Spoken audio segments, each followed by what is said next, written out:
મીડિયામાં આપ સૌનું હાર્દિક સ્વાગત છે। હળવદમાં ખાનગી હોસ્પિટલના ડોક્ટરોનું દર્દીના પરિવાર સાથે ખરાબ વર્તન। ખાનગી હોસ્પિટલના ડોક્ટરે માનવતાને મૂકીને મહિલા પ્રસૂતિની પીડામાં પીડાતી રહી અને સારવારમાં ડોક્ટરે ના પાડી દીધી। પરિવારે આજે ચીક કરી છતાં ડોક્ટરે ડિલિવરી ન કરાવી અને કહ્યું કે તમારી દવા ચાલતી હતી એ દવાખાને જાઓ। મહિલાને પેટનો દુખાવો વધુ હોવાથી નજીકની હોસ્પિટલે જવાની ફરજ પડી હતી। ઘનશ્યામપુર ગામના દર્દીને ડોક્ટર પાર્થ સદાદિયાએ ડિલિવરી કરવાની ના પાડી દીધી। હળવદની આસ્થા ગાયનેક હોસ્પિટલનો બનાવ ડોક્ટર ભગવાનનું સ્વરૂપ હોય છે, પણ આ ડોક્ટરનું વર્તન રાક્ષસ જેવું કેમ? અરે તમારે ત્યાં દવા ન લીધી હોય તો કઈ નહીં, પણ ડિલિવરીના દુખાવાની મહિલા ચીસું પાડતી હતી તેની દયા તેમને ન આવી ધિક્કારશે તમારી ડોક્ટરી ડિગ્રીને। Reporter Ramesh Jadav, news 7 India, Halvad. હું હળવદ તાલુકાના ઘનશ્યામપુર ગામનો રહેવાસી છું।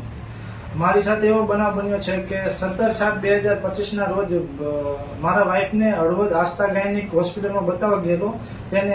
તે 4 મંથ પ્રેગ્નન્ટ છે। તેને અચાનક પેટમાં દુખાવો પડવાથી હું આશરે 9 સાડા 9 કલાકે ત્યાં બતાવવા ગયેલો।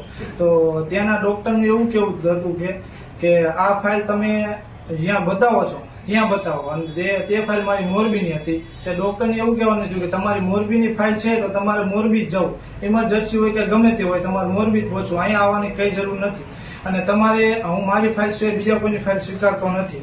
પછી ડોક્ટરે મને એવું કહેવામાં આવ્યું કે જો તમે અહીંયા દવા લેતા હોય તો જ હું મારી ફાઇલ સ્વીકારું, બાકી બહારના ડોક્ટરની કોઈ પણ પ્રકારની ફાઇલ હું જોતો નથી। તો આ કયા પ્રકારનો ડોક્ટર કહેવાય? તે માણસે ભૂલો કહેવાય। જો કાંઈ મારા વાઇફને થયું હોત કે મારા આવનારા બાળકને કંઈક થયું હોત તો એનો જવાબદાર કોણ હોત? આ ડોક્ટર કહેવાય કે કયા પ્રકારનો માણસ કહેવાય કે જે પોતાની માણસાઈ ન બતાવે? આ બનાવ બન્યો ને એની જાણ મેં મુખ્યમંત્રી, આરોગ્ય મંત્રી, આરોગ્ય સચિવ અને જિલ્લા આરોગ્ય અધિકારીને પણ અરજી કરેલ છે, જેનો પુરાવો આ છે। મેં હાલ ગાંધીનગર મોકલેલું પણ છે, પણ હજીનું નિરાકરણ આવેલ નથી। તેના નિરાકરણની રાહ જોઈશ, અને આ બીજા કોઈ માણસ સાથે, કોઈ દર્દી સાથે આવો બનાવ ના બને તે માટે આ ડોક્ટર સામે કાયદેસરની કાર્યવાહી થવી જોઈએ તેવી મારી નમ્ર વિનંતી છે।